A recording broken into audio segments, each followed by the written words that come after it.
Do you feel like your finances are out of control? Today, I'm going to show you 5 simple steps to organize your finances and achieve your goals. Let's get straight to the point. Step 1. Know your financial situation. Before making any changes, understand where you are. List all your income and expenses. This will give you a clear view of where your money is going. Identify unnecessary expenses and see where you can save. Step 2. Define your financial goals. With your situation clear, set goals. They could be paying off debts, saving for a trip, or creating an emergency fund. Have specific, realistic goals with well-defined deadlines.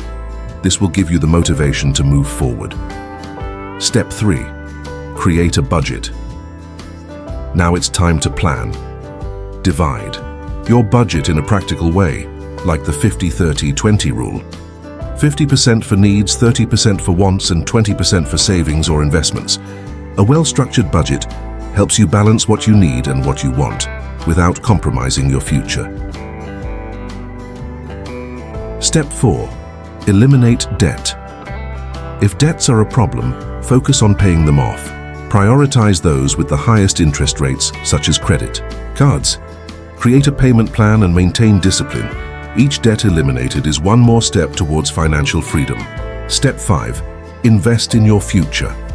With your bills in order, start investing. It doesn't have to be something complex. Fixed income, index funds, or even a course to increase your income. The important thing is to put your money to work for you and build wealth over time. Conclusion. By following these 5 steps, you will have more control over your finances and be on your way to achieving your dreams. Small actions today generate big results in the future. If you liked these,